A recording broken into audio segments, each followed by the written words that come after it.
Hi guys and welcome back to the channel Deepak Yadav Education. Welcome to the daily current affairs of 28th of December 2021.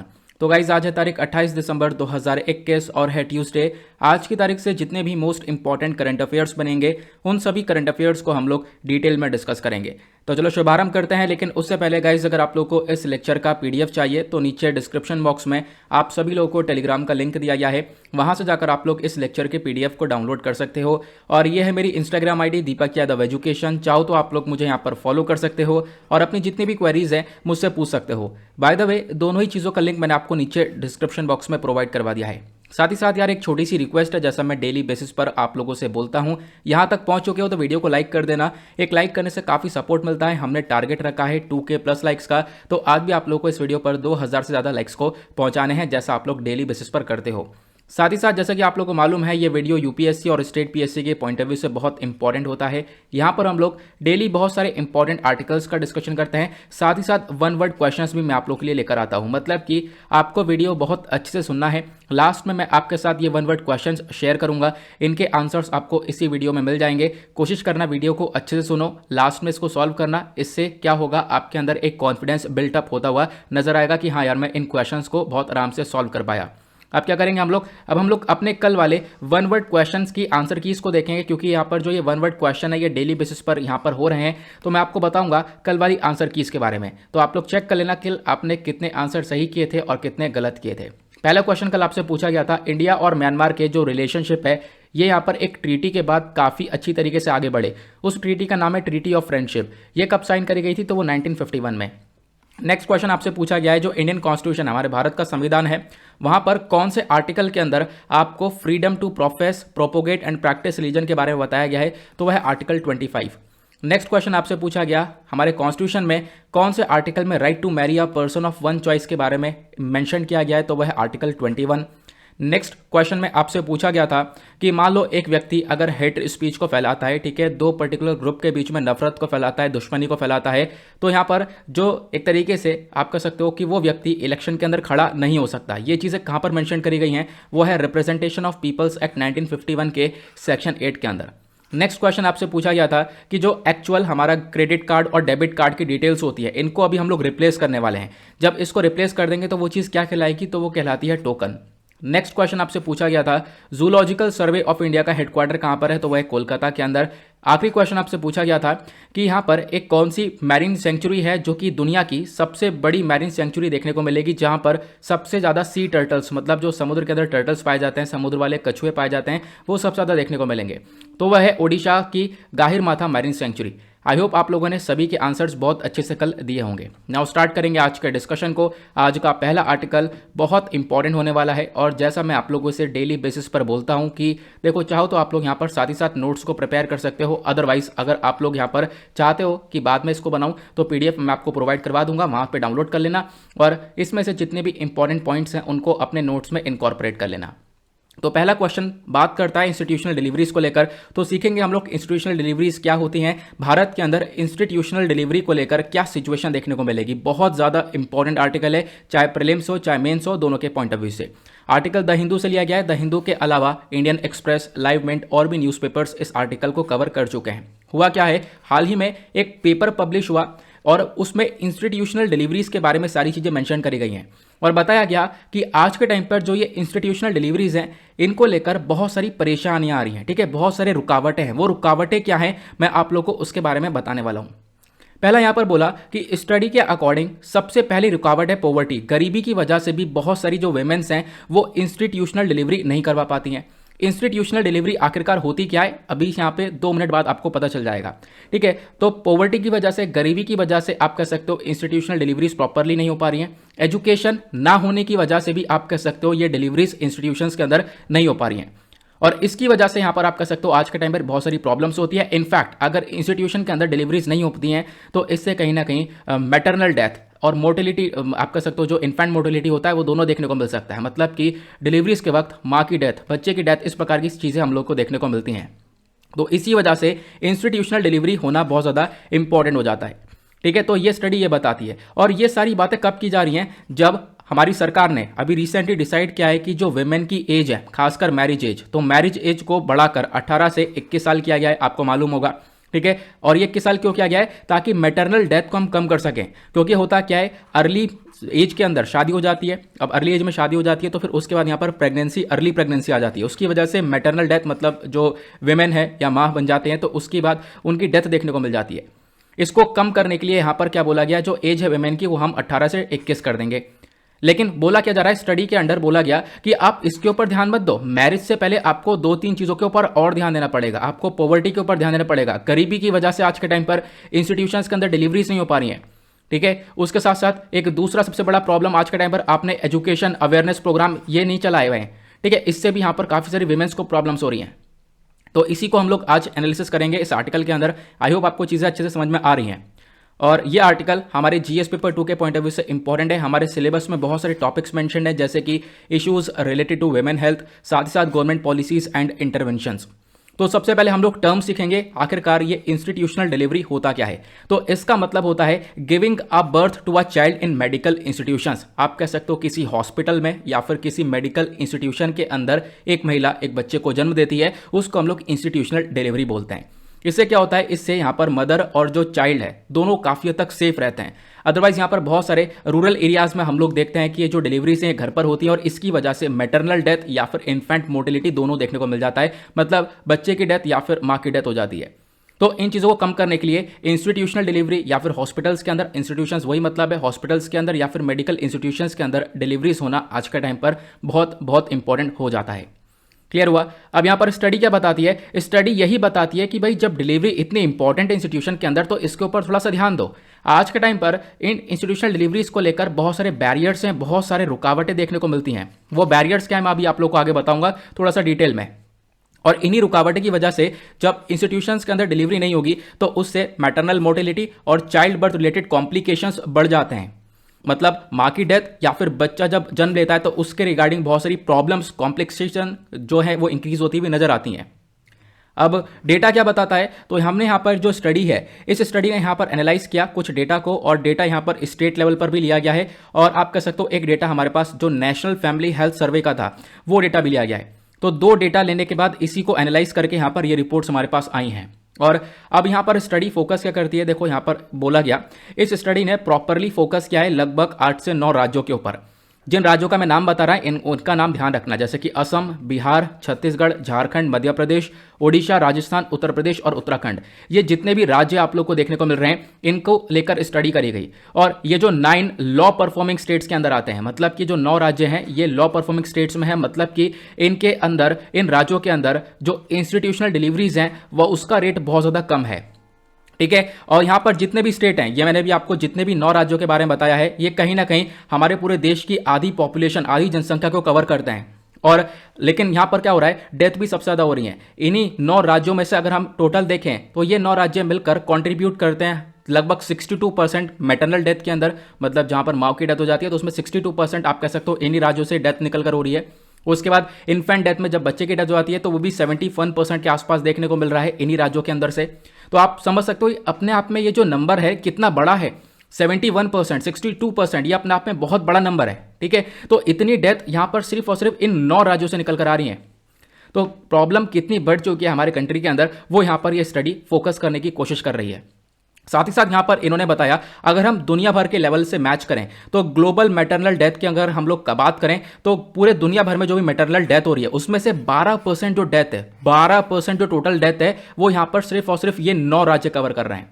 तो अपने आप में एक बहुत बड़ी प्रॉब्लम सी आपको देखने को मिलेगी, ठीक है। तो यहां पर इंडिया के अंदर जो मैटरनल मोर्टिलिटी रेट है वो यहां पर 1 लाख पर 113 देखने को मिलेगा। मतलब कि मैटरनल मोर्टिलिटी मैंने आपको फिर बताया, जब यहां पर डिलीवरी के टाइम पर जब एक माँ की डेथ हो जाती है तो यहां पर जो मोर्टिलिटी रेट है ये आप कह सकते हो हर 1 लाख डिलीवरीज में से 113 वीमेन की डेथ हो जाती है। तो इस प्रकार से यहां पर चीजें नजर आ रही हैं, है ना। ये अपने आप में एक बहुत बड़ी सी प्रॉब्लम। अब इसके पीछे का कारण क्या है, सबसे पहला कारण है पॉवर्टी, गरीबी, ठीक है। अब यहां पर क्या हुआ, गरीबी आज के टाइम पर एक बहुत बड़ा कारण है। मैरिज यानी शादी का कोई कारण नहीं है, यहां पर गरीबी सबसे ज्यादा आप कह सकते, मतलब शादी भी एक जो अर्ली एज में शादी हो जाती है वो तो अपने आप में एक प्रॉब्लम है ही, लेकिन उससे दुगनी जो प्रॉब्लम है वो पॉवर्टी है। हमने असम के अंदर देखा बहुत सारी जो वेमेन है वो रिचेस्ट सेक्शन से बिलोंग कर रही थी, मतलब अमीर कैटेगरी थी। ठीक है, जब अमीर कैटेगरी की थी तो हमने देखा उनकी जो डिलीवरी हुई है वो हेल्थ इंस्टीट्यूशंस के अंदर हुई है, मेडिकल इंस्टीट्यूशंस के अंदर, हॉस्पिटल्स के अंदर डिलीवरी हुई है। लेकिन यहाँ पर जो बहुत सारी वेमेन्स पुअरेस्ट सेक्टर के अंदर आ रही थी, गरीबी की रेखा के आसपास थी, ठीक है, उनकी यहाँ पर डिलीवरीज इंस्टीट्यूशंस के अंदर नहीं हुई है। तो पॉवर्टी अपने आप में एक बहुत बड़ा फैक्टर बना हुआ है। उसके बाद सिमिलरली यहां पर बताया गया, ऐसे ही हमने और भी राज्यों के अंदर देखा है। ठीक है, झारखंड, मध्य प्रदेश, उत्तराखंड, इन सभी राज्यों के अंदर देखा कि जो पुअरेस्ट वेमेन है ये तो इंस्टीट्यूशंस पर नहीं गई। ठीक है, जो गरीबी की कैटेगरी के अंदर है वो यहां पर एक तरीके से इंस्टीट्यूशंस के अंदर डिलीवरीज को नहीं करवा पाई है। अदरवाइज यहां पर जो रिचेस्ट सेक्टर की वेमेन है उन्होंने इंस्टीट्यूशंस के अंदर डिलीवरी करवाई है। तो यहां पर पॉवर्टी एक बहुत बड़ा फैक्टर है, इसको आपको कम करना होगा। वो कैसे कम कर सकते हैं आगे मैं वो भी सोल्यूशन दूंगा। उसके बाद दूसरा आप कह सकते हो प्रॉब्लम है वो है एजुकेशन। एजुकेशन भी आप कह सकते हो बहुत ज़्यादा इंपॉर्टेंट है। लगभग आप कह सकते हो कि अगर एजुकेशन होगी, अवेयरनेस प्रोग्राम्स होंगे तो इनके रिगार्डिंग काफ़ी कुछ चीज़ें बदली जा सकती हैं। एजुकेशन हर चीज़ के लिए बहुत ज़्यादा इंपॉर्टेंट बन चुकी है। और इन्हीं फैक्टर्स में अगर हम बात करें जैसे कि हेल्थ वर्कर्स हो गए या अवेयरनेस कैंपेन्स हो गए, ये चीज़ें नहीं चलाई जा रही हैं। ठीक है, और ये चीज़ें बहुत ज़्यादा ज़रूरी हैं, इससे यहाँ पर एक बहुत अच्छा इम्पैक्ट पड़ सकता है।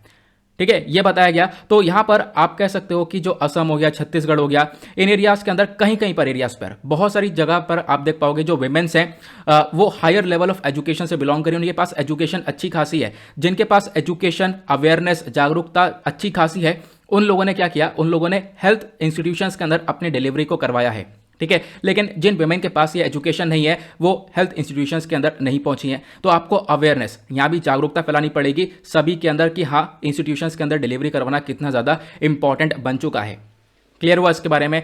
देन उसके बाद बैरियर्स के अंदर एक और बैरियर आता है, वो आता है लैक ऑफ ट्रांसपोर्टेशन। होता क्या है, मैंने जैसे बताया रूरल एरियाज में ये प्रॉब्लम बढ़ चुकी है, मतलब कि गांव वाले जो एरियाज है वहां पर सबसे ज़्यादा ये दिक्कत देखने को मिलेगी।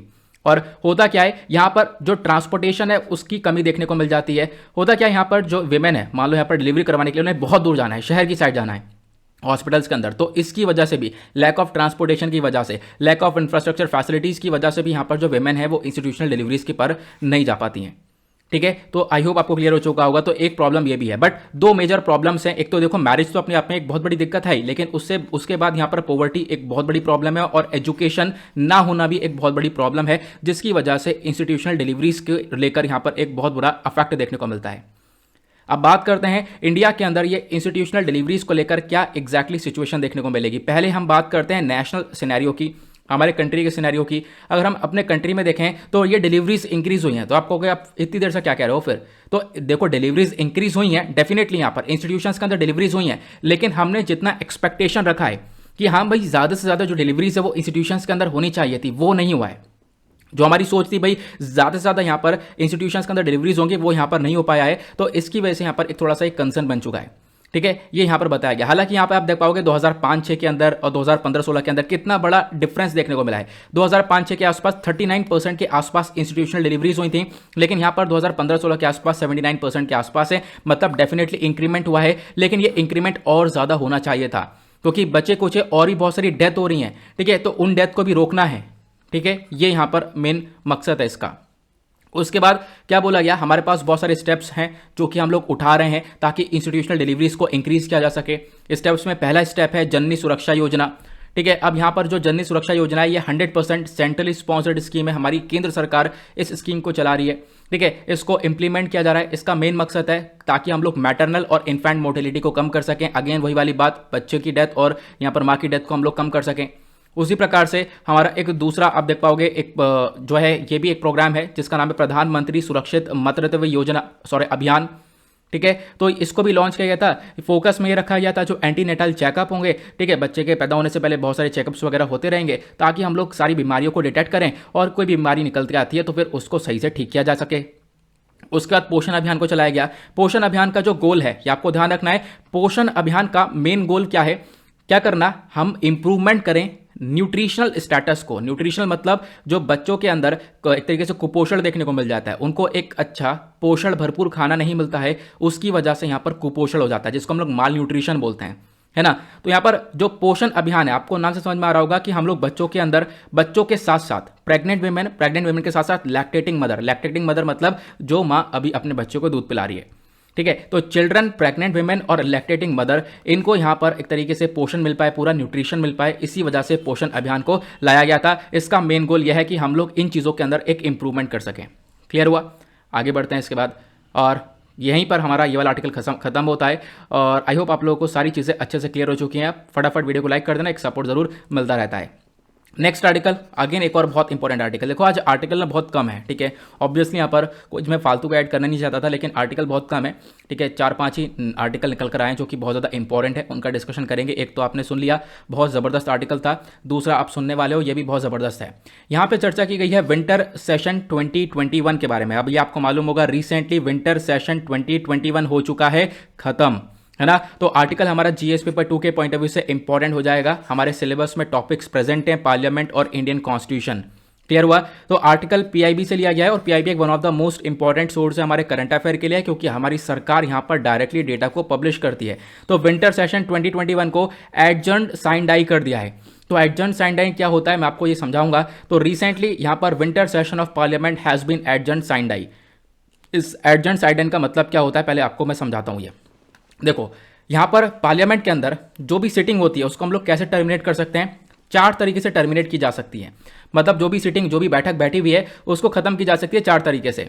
एक एडजर्नमेंट होता है, दूसरा एडजर्नमेंट साइन डाई होता है, जिसके बारे में हम लोग आज डिस्कशन करेंगे। उसके बाद एक होता है प्रोरोगेशन, और उसके बाद एक होता है डिसोल्यूशन। यह राज्यसभा पर एप्लीकेबल नहीं होता है, लोकसभा ही डिसॉल्व होता है, आपको मालूम होगा, है ना। तो इस प्रकार से हम लोग सिटिंग को रोक सकते हैं, सिटिंग को मतलब खत्म कर सकते हैं, पार्लियामेंट की सिटिंग को खत्म कर सकते हैं। तो अभी यहां पर जो विंटर सेशन है इसको एंड किया गया है, किस बेसिस पर? एडजर्नमेंट साइन डाई के ऊपर। तो मैं इसके बारे में आप लोगों को बताऊंगा आज, बाकी सारों के ऊपर कभी और डिस्कशन कर लेंगे हम लोग। तो जो एडजर्नमेंट साइन डाई होता है, इसका मतलब है terminating a sitting of parliament for an indefinite period. मतलब कि जो यहां पर बैठक बैठी थी पार्लियामेंट के अंदर, उसको टर्मिनेट कर दिया, उसको खत्म कर दिया है, लेकिन कब तक किया गया वो नहीं पता है।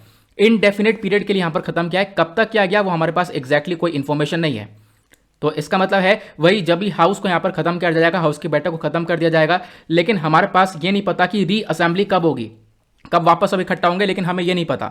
इसको हम लोग बोलते हैं adjournment sine die. I hope आप लोग इसको क्लियर कर चुके हो, ठीक है। अब यहां पर जो एडजर्नमेंट साइन डाई की जो पावर है, वो सब पावर्स, वो सब यहां पर एक तरीके से वो सब होती हैं हाउस के जो एक तरीके से प्रेसाइडिंग ऑफिसर्स होते हैं, इनके पास ये सारी पावर्स होती हैं। यही लोग यहां पर आप कह सकते हो इस एडजर्नमेंट साइन डाई को आगे कर पाते हैं, और यहां पर फिर यही लोग डिसाइड करते हैं कि आगे कब यहां पर वापस से मीटिंग बैठनी है। तो आगे इन्हीं को लेकर यहां पर डिस्कशन होता है। क्लियर हो? इसके बारे में जो प्रेसाइडिंग ऑफिसर होता है उसके, ये बुला भी कर सकते हैं, इस पूरी बैठक को बुला भी सकते हैं, वो इनके ऊपर है कब यहां पर इसको बुलाएं। फिलहाल यहां पर कोई डेफिनेट पीरियड नहीं होता। जब भी बैठक को खत्म किया जाता है तो कुछ बताया नहीं जाता कि हाँ भाई कब वापस से बैठाने वाले हैं, कब वापस से यहां पर रीअसेंबली होगी, कब वापस से लोग बैठेंगे साथ में। क्लियर हुआ इसके बारे में? तो एडजर्नमेंट साइन डाई क्या होता है, तो इसी के बेसिस पर अभी विंटर सेशन को टर्मिनेट किया गया है। उसके बाद यहां पर ये क्या लगा दिया मैंने, ठीक है, ये एक BMW कार लगा दी है। तो ध्यान रखना यहां पर BMW से क्या याद रखना है। आपको मालूम होगा पार्लियामेंट के अंदर अलग अलग सेशंस होते हैं। मैंने अभी इतनी देर से मैं बोल रहा हूं winter session winter session winter session, है ना। तो विंटर सेशन को अभी एडजर्नमेंट साइन डाई से इसको हटाया गया। तो एडजर्नमेंट साइन डाई क्या, ये आपको समझ में आ गया, एक टॉपिक खत्म हुआ। लेकिन जो विंटर सेशन है इसका मतलब क्या हुआ? क्या समर सेशन भी होता है क्या? देखो समर सेशन नहीं होता। पार्लियामेंट के अंदर 3 सेशंस होते हैं। कौन कौन से? एक होता है बजट सेशन, B से बजट सेशन, M से मॉनसून सेशन, और W से विंटर सेशन। क्लियर हुआ? इसी वजह से यहां पर BMW लिखा हुआ है। तो यहां पर ध्यान रखना, B से बजट सेशन, M से मॉनसून सेशन और W से विंटर सेशन। तो ये 3 सेशंस होते हैं पार्लियामेंट के अंदर। बजट सेशन की बात करें तो ये कंडक्ट किया जाता है जनवरी से अप्रैल के बीच में, ठीक है। और मॉनसून सेशन जुलाई से सितंबर के बीच में। विंटर सेशन आप देख पाओगे दिसंबर से जनवरी के बीच में आप देख पाओगे। मतलब ये टाइम पीरियड, मतलब हो सकता है इसके अंदर मिस्टेक हो तो उसको थोड़ा सा करेक्ट कर लेना। ये सेशंस आप देख पाओगे। बजट सेशन में बजट प्रेजेंट होता है, आपको इसके बारे में मालूम ही होगा, ठीक है। हमारी फाइनेंस मिनिस्टर बजट लेकर आती हैं, इसके बारे में आप सबको चीज़ें पता होंगी, ठीक है। तो यहाँ पर इसके अंदर एक करेक्शन कर लेना। यहाँ पर टाइम थोड़ा सा मुझे लग रहा है गड़बड़ी है, तो टाइम को करेक्ट कर लेना। फिलहाल यहाँ पर मकसद क्या समझने का, बजट सेशन, मॉनसून सेशन और विंटर सेशन। इसके अंदर होता क्या है, बजट सेशन में आप देख पाओगे फाइनेंस मिनिस्टर हमारी बजट को प्रेजेंट करती हैं। मॉनसून सेशन के अंदर डिस्कशन होता है मैटर्स ऑफ पब्लिक इंटरेस्ट के ऊपर। उसके बाद विंटर सेशन एक सबसे छोटा सेशन होता है। अगर हम लोग बात करें इन दोनों ही सेशन में, मॉनसून सेशन और विंटर सेशन के अंदर बहुत सारे बिल्स वगैरह लगातार पास होते हुए नजर आते हैं, ठीक है। बहुत सारे बिल्स पास होते हुए हैं। क्लियर हो इसके बारे में? तो जो शॉर्टेस्ट सेशन है वो विंटर सेशन हम लोग देख पाते हैं। चलो आगे बढ़ते हैं, कहानी को आगे बढ़ाते हैं। अभी आपको मालूम होगा जब विंटर सेशन हुआ तो मैंने जैसा बताया विंटर सेशन मॉनसून सेशन में बहुत सारे बिल्स पास होते हैं। तो विंटर सेशन में अब की बार टोटल 11 बिल्स पास हुए हैं, है ना। 11 बिल्स मतलब अप्रूव और पास दोनों यहां पर देखने को मिलेंगे। तो वो बिल्स कौन कौन से, मैं आप लोग को एक छोटा सा ओवरव्यू दे देता हूं। जहां पर इंपॉर्टेंट होगा बताना कुछ एक्स्ट्रा, मैं वहां पे बताने की कोशिश भी करूंगा। तो जो इंपॉर्टेंट बिल्स पास हुए हैं अभी विंटर सेशन 2021 के अंदर, उसमें से पहला बिल था the farm laws repeal bill 2021। जैसे विंटर सेशन शुरू हुआ सबसे पहला बिल यही पास हुआ था, जहां पर हमने जो पुराने वाले फार्म लॉज थे उनको हटा दिया, उनको विड्रॉ कर लिया सरकार ने। पुराने वाले फार्म लॉस कौन कौन से हैं? Farmers empowerment protection agreement on price assurance farm services act 2020।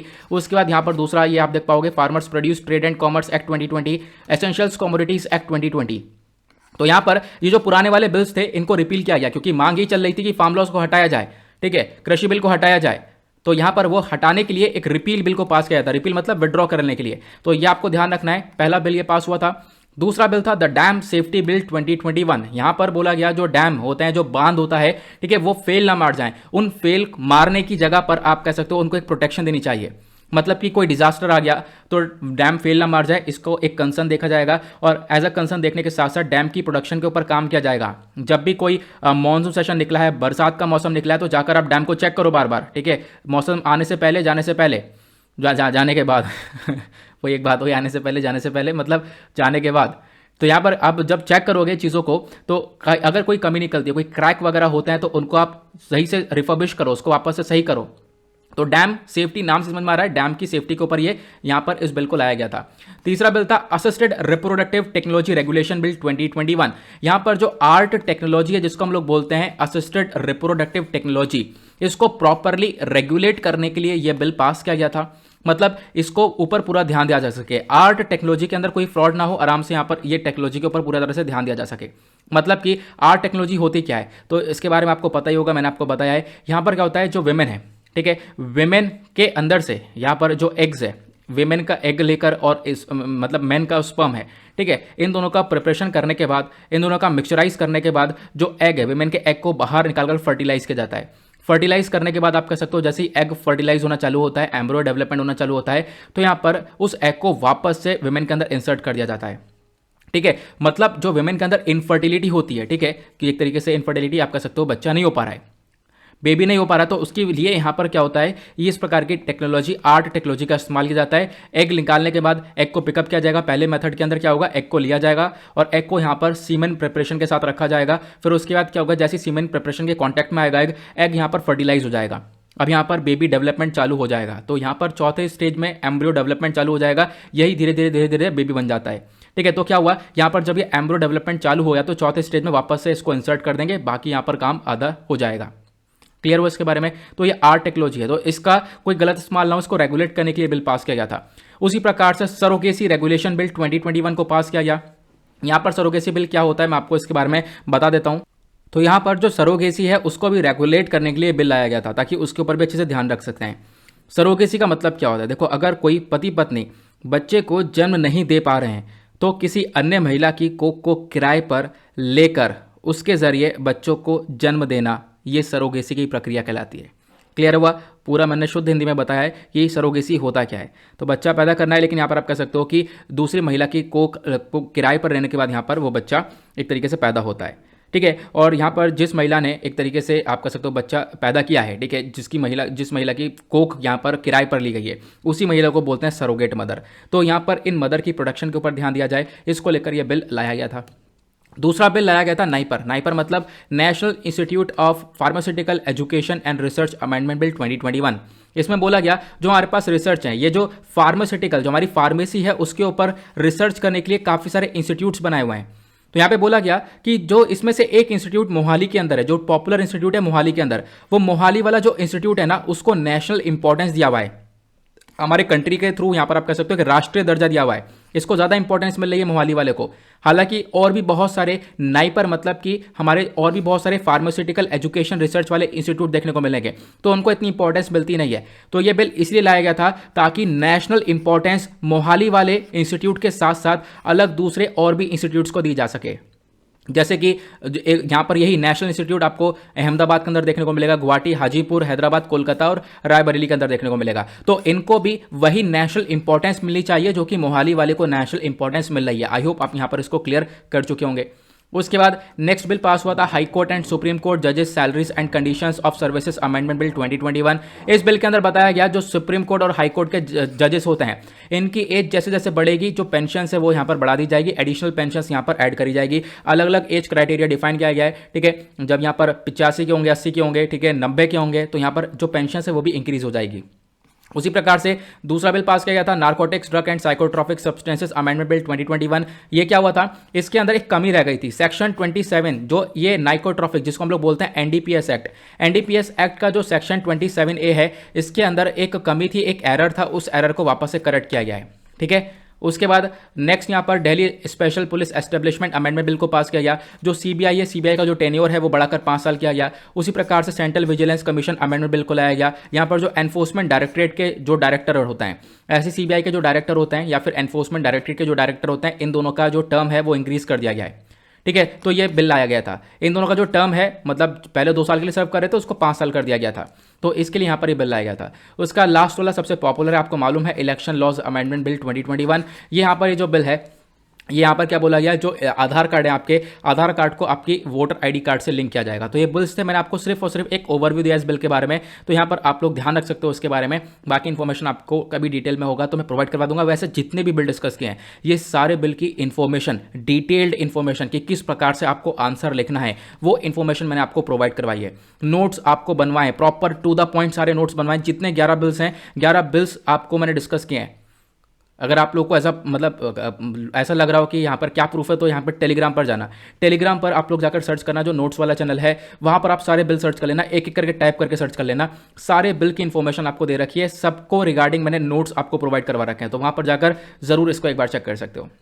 Next article में चर्चा की गई है किसान दिवस को लेकर। तो किसान दिवस क्या है हम लोग समझने की कोशिश करेंगे, ये न्यूज़ में क्यों है।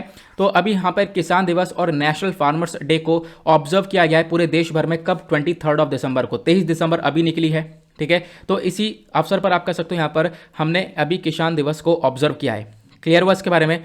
उसके बाद ये हम लोग किसान दिवस को ऑब्जर्व क्यों करते हैं, क्योंकि इस दिन हम लोग एक बर्थ एनिवर्सरी सेलिब्रेट करते हैं कि इनकी चौधरी चरण सिंह जी की, ठीक है। चौधरी चरण सिंह जी की यहाँ पर बर्थ एनिवर्सरी को सेलिब्रेट किया जाता है। ये एक former prime minister of India थे, तो ये कुछ क्वेश्चंस आपसे बन सकते हैं सिंपल टर्म्स में, तो इसके बारे में आपको जरूर ध्यान रखना है। आगे बढ़ते हैं। ये आर्टिकल जीएस पेपर 1 के पॉइंट ऑफ व्यू से इंपॉर्टेंट हो जाएगा क्योंकि हमारे सिलेबस में एक टॉपिक है इंपॉर्टेंट पर्सनैलिटीज के नाम से। तो यहाँ पर क्या बोला गया, जो ये पूरा नेशनल फार्मर्स डे है इसको सेलिब्रेट किया गया है ताकि हम लोग एक जागरूकता फैला सकें लोगों के अंदर, जैसे आप हो, मैं हूँ, हम जो आम नागरिक हैं, हम लोग के अंदर एक जागरूकता फैलाई जाए कि भाई फार्मर्स का सबसे बड़ा कंट्रीब्यूशन है हमारे कंट्री के अंदर। हमारे देश में फार्मर्स ना हो तो कुछ ना हो, ठीक है। तो यहाँ पर जो किसान भाई है उनका सबसे बड़ा कंट्रीब्यूशन देखने को मिलेगा, चाहे वो हमारी कंट्री की इकोनॉमी देख लो, चाहे वो सोशल डेवलपमेंट देख लो, हर जगह पर फार्मर्स का एक बहुत बड़ा कंट्रीब्यूशन है। इसी वजह से नेशनल फार्मर्स डे को हम लोग ऑब्जर्व करते हैं 23 दिसंबर को। और हमारी सरकार का भी मेन मकसद यह है कि फार्मर्स को एंकरेज किया जा सके कि हाँ भाई जो फार्मर्स हैं इनकी वजह से बहुत सारी जो एक्टिविटीज़ हैं ये यहाँ पे ऑर्गेनाइज करते हैं, और मतलब फार्मर्स के रिगार्डिंग कुछ एक्टिविटीज़ को ऑर्गेनाइज किया जाता है जैसे कि डिबेट हो गया, सेमिनार्स हो गया, ताकि फार्मर्स को और ज़्यादा उत्साह भर दिया जाए इनके अंदर कि यहाँ पर फार्मर्स को हम लोग कितनी इंपॉर्टेंस देते हैं। और देखो इंपॉर्टेंस देनी भी चाहिए, ऑब्वियसली यहाँ पर जो खाना आपकी थाली में पहुँच रहा है आज वो यहाँ पर सिर्फ और सिर्फ फार्मर्स की वजह से पहुँच रहा है ना। तो यहाँ पर जब खाना खा रहे हो तो एक थैंक यू जरूर बोलना है फार्मर्स को भी, ठीक है। यहाँ पर आप कह सकते हो तो अपने आप में यहाँ पर फार्मर्स को काफ़ी हद तक एक तरीके से इंपॉर्टेंस मिलनी चाहिए, प्लस यहाँ पर लोगों के अंदर इनके रिगार्डिंग एक जागरूकता होनी चाहिए। तो उसी को देखते हुए आप कह सकते हो ये हम लोग नेशनल फार्मर्स डे को ऑब्जर्व करते हैं। अब इस पूरे डे को ऑब्जर्व करते हैं क्यों, क्योंकि यहाँ पर इसी दिन पर 23 दिसंबर को जो एक तरीके से हमारे चौधरी चरण सिंह जी थे, ठीक है, इनकी बर्थ एनिवर्सरी को हम लोग यहाँ पर सेलिब्रेट करते हैं। इनकी बर्थ एनिवर्सरी को सेलिब्रेट किया जाता है, इसी वजह से चर्चा में रहते हैं। तो चौधरी चरण सिंह जी कौन है, इनका जन्म हुआ था 1902 में, कहाँ पर, नूरपुर इन मेरठ के अंदर, जो कि उत्तर प्रदेश का एक डिस्ट्रिक्ट था, ठीक है, मतलब उत्तर प्रदेश का डिस्ट्रिक्ट आपको देखने को मिलेगा। उसके बाद यहाँ पर आप कह सकते हो और क्या है, यहाँ पर ये प्राइम मिनिस्टर ऑफ इंडिया बने थे, मतलब भारत के पीएम बने थे, और लगभग आप कह सकते हो कि 28 जुलाई 1979 से 14 जनवरी 1980 तक इतने लंबे समय के लिए पीएम रहे। उसके बाद यहाँ पर क्या हुआ, एक इंपॉर्टेंट व्यक्ति थे, खासकर एग्रीकल्चर डेवलपमेंट के ऊपर इन्होंने काम किया, लगातार एफर्ट्स लगाए इन्होंने कि एग्रीकल्चर एक इंपॉर्टेंट पार्ट बने, एग्रीकल्चर को हम लोग ज़्यादा फोकस में रखें, और ये रखा भी गया। और उसके बाद इनको एक निकनेम दिया गया, चैंपियन ऑफ इंडिया पीजेंट। यहाँ पर जो फार्मर्स हैं उनको लिए यहाँ पर इन्होंने बहुत कुछ किया, फार्मर्स को अपलिफ्ट किया, आगे ऊपर बढ़ाया, ठीक है। तो इसी वजह से यहाँ पर हमारी एग्रीकल्चर सेक्टर को डेवलपमेंट के ऊपर काम किया, इसी वजह से यहाँ पर इनको champion of the India peasant करके नाम दिया गया था। तो आपसे क्वेश्चन बन सकता है चैंपियन ऑफ इंडिया पीजेंट कौन है, तो वह है चौधरी चरण सिंह जी, ठीक है। उसका यहाँ पे बोला गया इन्होंने एक जो एक तरीके से बिल था, डेप्ट रिडेम्पशन बिल, ठीक है, इसके अंदर काफ़ी हिस्सा लिया। और यहाँ पर ये जो बिल है ये कहीं ना कहीं हमारे जो फार्मर्स है उनको रिलीफ प्रोवाइड करवा रहा था, ठीक है। जो भी मनी लेंडर होते हैं जो पैसा देते हैं फार्मर्स को, ठीक है, फिर क्या होता है वो परेशान करता है फार्मर्स को, तो वो परेशानी ना करें, तो इसको लेकर एक रिलीफ प्रोवाइड किया जा रहा था। तो इसी वजह से यहाँ पर ये बिल को पूरी तरह से सपोर्ट कर रहे थे, ठीक है। उसके बाद नेक्स्ट क्या हुआ कि कांग्रेस में थे पहले, तो बाद में उन्होंने कांग्रेस को छोड़ा 1967 के आसपास। फिर देन उसके बाद इन्होंने खुद अपने एक इंडिपेंडेंट पार्टी को बनाया जिसका नाम है भारतीय लोकदल। उसके बाद यहाँ पर ये 2 बार एज अ चीफ मिनिस्टर रह चुके हैं उत्तर प्रदेश के, साथ ही साथ प्राइम मिनिस्टर ऑफ इंडिया बने थे 1979 में। और बहुत सारी किताबें इन्होंने लिखी हैं, बहुत सारे पैम्पलेट्स यहाँ पर इनके थ्रू ऑथराइज करे गए हैं, जैसे कि एबोलिशन ऑफ जमींदारी सिस्टम, उसके बाद cooperative farming x red, India's poverty and it's solution, इस प्रकार की किताबें पैम्पलेट्स वगैरह इनके थ्रू लिखे गए हैं। तो इसके बारे में आपको ध्यान रखना है। और एग्रीकल्चर का इंपॉर्टेंस भारत के लिए क्या है ये आप लोग को पता ही है। आज के टाइम पर आधे से ज़्यादा जो इंडिया का रूरल हाउस होल्ड है, गाँव वाले लोग हैं, वो ज़्यादातर एग्रीकल्चर के ऊपर डिपेंडेंट हैं, है ना। एक सर्वे है 2019 का सिचुएशन असेसमेंट सर्वे, यहाँ पर इसका कहना यह है कि लगभग 93.1 मिलियन एग्रीकल्चरल जो हाउस होल्ड्स हैं रूरल इंडिया के अंदर, मतलब आप कह सकते हो 93.1 मिलियन एग्रीकल्चरल हाउस होल्ड्स देखने को मिलेंगे, ऐसे घर जो कि कहीं ना कहीं एग्रीकल्चरल एक्टिविटीज़ के अंदर इन्वॉल्व हैं। तो अपने आप में एग्रीकल्चर सेक्टर में आज के टाइम पर बहुत सारे लोग इन्वॉल्व देखने को मिल जाते हैं। उसके बाद नेक्स्ट आर्टिकल बात करता है ईएसजी फंड्स के बारे में, ठीक है। ये इसकी ईएसजी की फुल फॉर्म क्या है, इसकी फुल फॉर्म है environment social and governance fund, ठीक है, जिसको हम लोग ईएसजी बोलते हैं। आर्टिकल जीएस पेपर 3 के पॉइंट ऑफ व्यू से इंपॉर्टेंट हो जाएगा, क्योंकि जीएस पेपर 3 के अंदर हमारा इकोनॉमी का पोर्शन आता है, साथ ही साथ टॉपिक है मोबिलाइजेशन ऑफ रिसोर्सेज, उसके पॉइंट ऑफ व्यू से इंपॉर्टेंट हो जाएगा। इंडियन एक्सप्रेस ने इस आर्टिकल को पब्लिश किया था। चर्चा में क्यों है, क्योंकि हमने देखा जो साइज है ईएसजी का, environment social and governance fund का जो साइज है वो लगातार बढ़ा है, 5 गुना ज़्यादा इंक्रीज हो चुका है, लगभग 12,300 करोड़ के ऊपर यहां पर पिछले कुछ सालों के अंदर यह फंड पहुंचा। ये जो फंड है एशिया के अंदर इसका सबसे बड़ा ग्रोथ देखने को मिला, एशिया में भारत आता है तो स्पेशली इंडिया के अंदर सबसे बड़ी ग्रोथ देखने को मिली है ईएसजी फंड्स के अंदर। ईएसजी फंड्स क्या होता है, तो ईएसजी फंड्स एक प्रकार का म्यूचुअल फंड होता है। अब म्यूचुअल फंड क्या होते हैं, आपने स्टॉक मार्केट के अंदर काफ़ी कुछ पढ़ा होगा, स्टॉक मार्केट के अंदर इंटरेस्टेड हो तो आपको म्यूचुअल फंड के बारे में पता होगा। देखो मैं पहले आपको स्टॉक मार्केट का कॉन्सेप्ट बताता हूँ। स्टॉक मार्केट में क्या होता है, एक व्यक्ति को यहाँ पर पैसा इन्वेस्ट करना होता है तो वो डायरेक्टली कंपनी के अंदर यहाँ पर पैसा अपना लगा देता है, डायरेक्टली उस कंपनी के शेयर्स को परचेज कर लेता है, that is called stock market. लेकिन म्यूचुअल फंड के अंदर देखो, अब यहाँ पर जब व्यक्ति स्टॉक मार्केट के अंदर पैसा इन्वेस्ट करता है तो उसके ऊपर टेंशन रहती है, बार बार चेक करना, रिस्क को देखना, हर चीज़ को यहाँ पर देखना। लेकिन म्यूचुअल फंड में जब इन्वेस्ट करते हो तो आपको रिस्क लेने की जरूरत नहीं है, मतलब इतनी टेंशन लेने की जरूरत नहीं है, वो सब यहाँ पर प्रॉपरली इन्वेस्टर्स के ऊपर छोड़ दो जो कि लगातार एक काम करते हैं। म्यूचुअल फंड में होता है क्या है, जो इन्वेस्टर्स है जैसे कि आप हो, मैं हूँ, हम लोग करते हैं म्यूचुअल फंड में इन्वेस्ट, है ना। तो यहाँ पर क्या है, हम लोग जब इन्वेस्टमेंट करते हैं तो क्या करते हैं, एक म्यूचुअल फंड कंपनी को देते हैं, बहुत सारी कंपनीज देखने को मिलेगी, ठीक है, यूटीआई निफ्टी इंडेक्स, निफ्टी 50 वाली इंडेक्स वाली कंपनीज देखने को मिलेंगी, सेंसेक्स की कंपनीज देखने को मिलेंगी, एक्सिस बैंक, बहुत सारी कंपनीज हैं, ठीक है, म्यूचुअल फंड कंपनी होती हैं वो सारी। आप पैसा कहाँ पर देते हो, म्यूचुअल फंड कंपनी को देते हो, और इस कंपनी के अंदर बहुत सारे एक्सपर्ट्स बैठे हुए हैं। वो एक्सपर्ट्स आपका पैसा टुकड़ों में अलग अलग कंपनीज के अंदर लगा देते हैं, उन कंपनीज के अंदर लगाते हैं जो कि कंपनीज ऑलरेडी काफ़ी ग्रोथ में चल रही हैं, ठीक है। हमारे पूरे देश भर में उन कंपनीज का काफ़ी बड़ा कॉन्ट्रीब्यूशन है, ठीक है। जैसे अगर हम निफ्टी 50 में अगर पैसा डाल लें तो यहाँ पर ये जो इन्वेस्टर्स बैठे होते हैं ये टॉप 50 कंपनीज के अंदर, देश की टॉप 50 कंपनीज के अंदर पैसा लगा रहे होते हैं, ठीक है। तो आपको ध्यान रखना है, म्यूचुअल फंड में इतना रिस्क नहीं होता, आपको पैसा डालना होता है म्यूचुअल फंड कंपनी में, और यहाँ पे जो एडवाइजर्स और यहाँ पर जो एक्सपर्ट्स बैठे हुए हैं वो डायरेक्टली आपका पैसा इन्वेस्ट करते हैं अपने हिसाब से, अपने एक्सपर्टीज़ की वजह से, ठीक है। तो अपने हिसाब से पैसा को यहाँ पर रे इन्वेस्ट किया जाता है और बदले में आपको इसका रिटर्न भी मिलता है। बीच में यहाँ पर कुछ % वगैरह चार्जेस कट जाते हैं, बट अदरवाइज यहाँ पर आपको रिटर्न इसका मिलता है। क्लियर हुआ म्यूचुअल फंड क्या होता है। तो इसी प्रकार से जो ये ईएसजी है जिसको हम लोग environment social and governance fund बोल रहे हैं, ये भी एक म्यूचुअल फंड ही है। तो म्यूचुअल फंड क्या होता है उसके बारे में डेफिनेशन समझाई गई है, मैंने आपको बताया, ठीक है। तो ईएसजी फंड क्या है आप लोग क्लियर कर चुके हो। ईएसजी फंड को कौन रेगुलेट करता है, तो अगेन सेबी करता है। जैसे सेबी स्टॉक मार्केट को म्यूचुअल फंड को रेगुलेट करता है, उसी प्रकार से यहाँ पर जो securities and exchange board of India है वो ईएसजी फंड को भी रेगुलेट करता है। ईएसजी का मतलब है एनवायरमेंट फ्रेंडली, क्लियर कर लो। यहाँ पर ये लोग फोकस करते हैं उन कंपनीज के ऊपर जो कि एनवायरमेंट फ्रेंडली हो। ऐसी कंपनी जो कि एक तरीके से पोल्यूशन वगैरह ना कर रही हो, ठीक है, एनवायरमेंट को कोई भी नुकसान ना पहुंचा रही हो, उस कंपनीज के ऊपर यहाँ पर ईएसजी फंड के ऊपर फोकस किया जाता है। तो आज के टाइम पर लोग भी कहाँ पर पैसा इन्वेस्ट कर रहे हैं, ऐसी कंपनीज पर पैसा इन्वेस्ट कर रहे हैं जो कि एनवायरमेंट फ्रेंडली है, जो कि पोल्यूशन वगैरह नहीं कर रही हैं, ठीक है।